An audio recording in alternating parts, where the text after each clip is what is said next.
So with Christmas being a few days ago, I'm sure many people have gone Legends Z-A for the first time, and there's people deciding whether they should buy DLC or not, just haven't played it for a few days. Others kind of deciding, maybe I should get DLC, I'm having fun, but I'm not quite sold yet. Maybe I'm here to talk about it. I'm here to talk about what you should, what you shouldn't.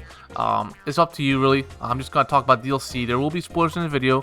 I can make a non-spoiler version if you want, but it is easier to talk about with spoilers. Now, these will be light spoilers. It won't be like anything plot breaking, but I will have to talk about the main premise of DLC to explain this video. The premise of the DLC is pretty much you meet Ansha and Hoopa. Hoopa, not Unbound Hoopa, just regular Hoopa.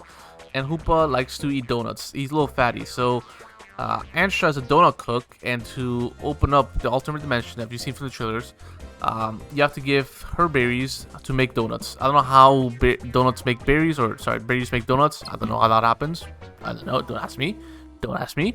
But that's pretty much how it works. And once Hoopa eats a donut, he'll be able to open up a portal for a certain amount of time. And this portal kind of works similar to the day and nighttime in Lumio City. So during the daytime is when you go into the wall zones, do your task and all that. Then nighttime you have battle zones. So with these donuts, they kind of just mix it into one, where you can choose if you want to go in a battle zone or a wild zone. But you don't have to go into either or. You kind of just go into it and just go, okay, I choose my own path. That's the main premise of the DLC. It'll go on. So further into the story, you get a DLC, the worst hyperspace Lumios gets. But that's kind of the story. I won't spoil you the story on this specifically, but I'm just telling you the main premise of it. That's kind of what the story revolves around, and you're pretty much just doing missions for it. It's not like the A to Z or C to A rank story that we have in the main game. It's like a whole completely different thing. But you still have to collect server points to progress the story. So in the main game, you have battle zone points. So I think you start off with 3,000, something like that. And the higher you go, you have to, each rank you reach a new one for rank A. You get to rank A for the rank ticket matches.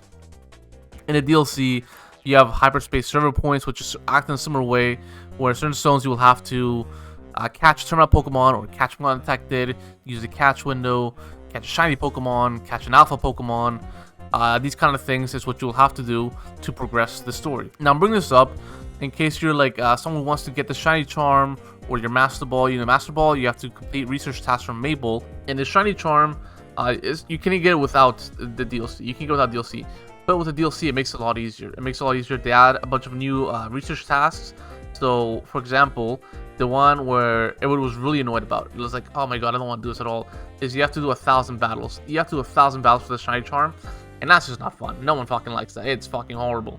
So what the DLC does is they give you new research tasks. So it allows you to skip that research task specifically, the 1,000 battles one, and replace them with other ones, which would be fill the Pokédex with hyperspace Pokemon. So you have a new Pokédex technically, and that gives you research points. Same with the Mega points. You have there's a task for getting every Mega Evolution in your Pokédex. So a Mega Evolution Pokédex, that's also a research task. So things like that. If you're want the shiny charm, but you're I don't want to do 1,000 battles. If you consider $30, that's kind of worth getting it. If you have $30 laying around, you're kind of rich. I want to spend $30 to get the shiny charm a lot easier than having to do 1,000 battles, because time is kind of money, but not in this sense. But you get what I'm saying. You get what I'm saying, right?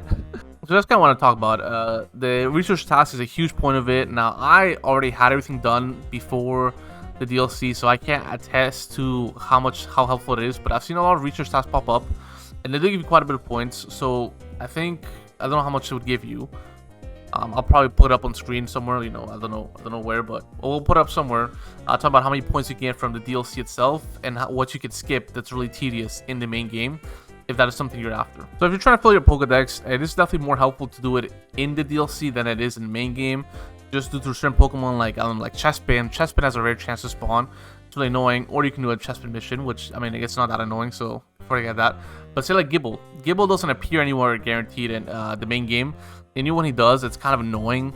He's only available in Wild Zone 8, and he's pretty annoying to find. In a DLC, you can just have him pop up with 5 Gibbles around him, in a group pack, and it's just way easier. So for certain Pokemon like that, it's just easier to find. Drampa as well. He only appears in the morning of Wild Zone 19, only in the morning, and he's only there for maybe 5 minutes at most. He's there for a very limited time. So, and also in Wild Zone 20 as an alpha Pokemon, which is also a 1 in 40 chance or something like that. So you can find my DLC. I can put up a clip right now where I found 3 shinies of him in the DLC for no reason. It's just easier. So if you're looking for Pokédex completion and you're kind of on the fence about buying the DLC, I mean, you'll have a bigger Pokédex as well, but it's definitely gonna help you out a lot on completing the main Pokédex. It's so much easier. It's so much easier. I cannot recommend it enough that how easy it would become to do it. Same with if you're trying to get a shiny Pokemon living dex. There's certain Pokemon like Froakie, where Froakie only spawns in one per encounter, I guess. In Wild Zone 16, there's only one Froakie spawning. If you do DLC stuff, there's like at least 5 of them spawning in a group. So just shiny hunting for the line itself is just gonna be a lot easier. It's gonna be a lot easier if you're shiny hunting or hunting for anything really. Another thing is, in the game, you will have mega shards around the map. So like you have pink rocks, falling off buildings and stuff like that. And what you use that for is to get mega stones in the game itself. So you'll want to do like you want to get mega Metagross. It'll cost you 360 mega shards to get that from the Quasartico in shop. And that's not so much of a problem, but something I want to mention is just that in the DLC, they're just all over the place. They're just everywhere. You can't like miss them. So if you want to grind for that, I would definitely recommend doing DLC stuff as opposed to doing an in-game guide or like a non-DLC way of hunting them, because you just have to do a rotation. But the more you do it, the less of them there are. So a DLC, they just don't ever run out. So it's just easier, and they give out way more, etc., etc. I can make a guide for that if you guys want, but yeah, DLC just makes the game a lot easier for yourself. But if you're like just kind of want to play the game for fun and not like really get into it, I wouldn't say get the DLC if you're like just going there for the story. They do add to the story though, so we'll get into that in a second. Actually, we'll get into it now. So for the story, Corina returns. If you any X and Y fans, Corina returns, and she does add a bit of not too much lore. She does talk about AZ. I don't know how far you guys will be in the game, so I won't talk about AZ either too much, just because he's part of the story. I don't want to talk about the story too much, but they do add to the story. They do add to Mega Evolution. They do add to stuff. So if you want more of the story, if you're like really into the story right now and you want more of it, the DLC does add more to it. But you can also just watch a YouTube guide or a YouTube playthrough. I have one if you want to watch that. Just saying.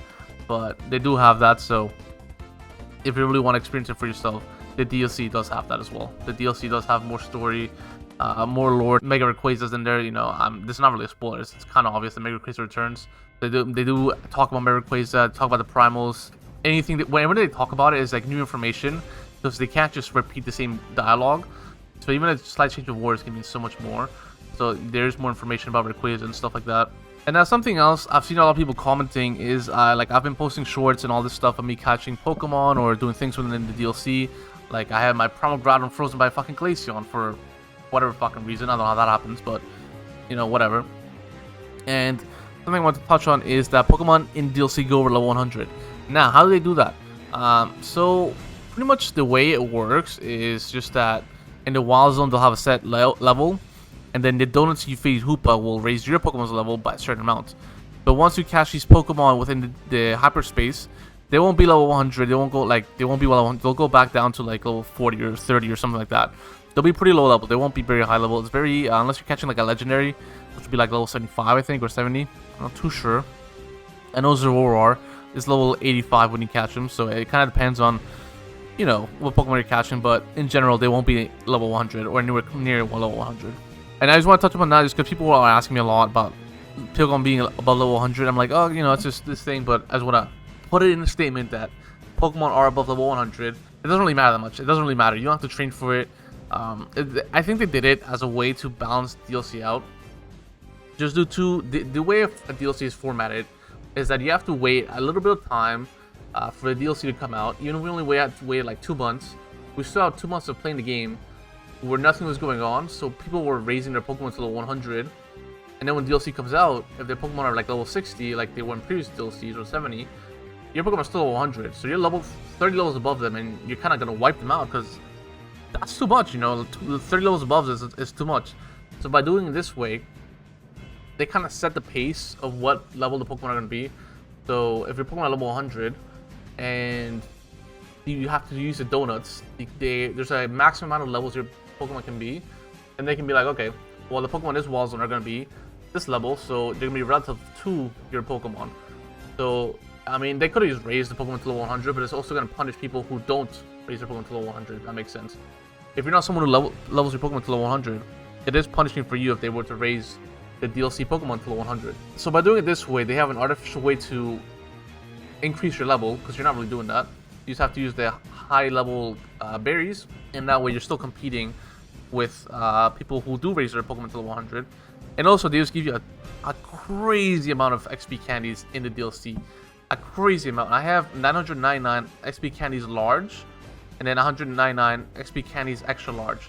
So there's a crazy amount of XP they gave you in there. So if you wanna, your Pokemon still gonna fall behind if you're not level 100. They're still fall behind a bit, but if you're level 60 and you're raising your Pokemon level by like 120 or like 100, anything above 100, it's gonna be 180.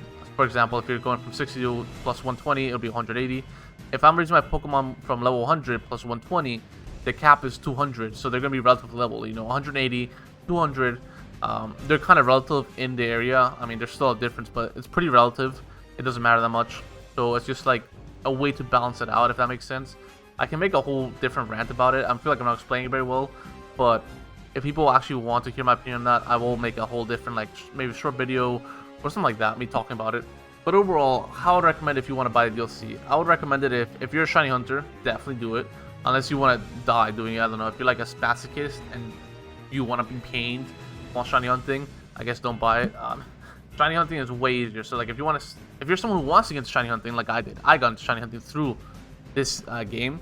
The DLC is so helpful with that. There's like, if you get a certain type of donut, you get free shinies. It gives you a free shiny for entering the hyperspace, as long as the requirements are met. So like if you have a shiny power for like, it's called sparking power. If you have a sparking power for fairy types and you go into like a dark type zone, well then it's not gonna show up, right? It's not gonna show up.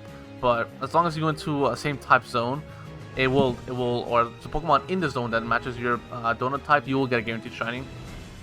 So it does just help out a lot. It does help out a lot. If you want to shiny hunt or get into shiny hunting, you should get the DLC. Obviously, if you have the money as well. If you don't have the money, you know, don't do it. It's $30. It's pretty expensive for DLC. Now, if you just want more story to play, like if you play Legends Z and you're like, oh my god, I love this game, but I want more of it, the DLC is a good way to do it. It's pretty lengthy DLC. I think it's like I don't know if it's 6 hours, but it definitely takes a long time. There's some artificial buffering in it, but it definitely takes a long time.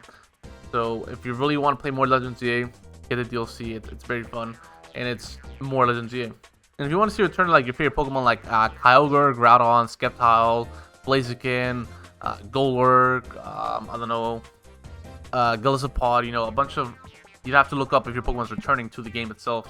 But if you deem that $30 worthy, there's a lot of returning Pokemon, returning primals, returning megas like Latios, Rayquaza, and then Sceptile, Blaziken, and Swampert, sorry, are not in the game yet. They'll be available in like I think 3 weeks, something like that.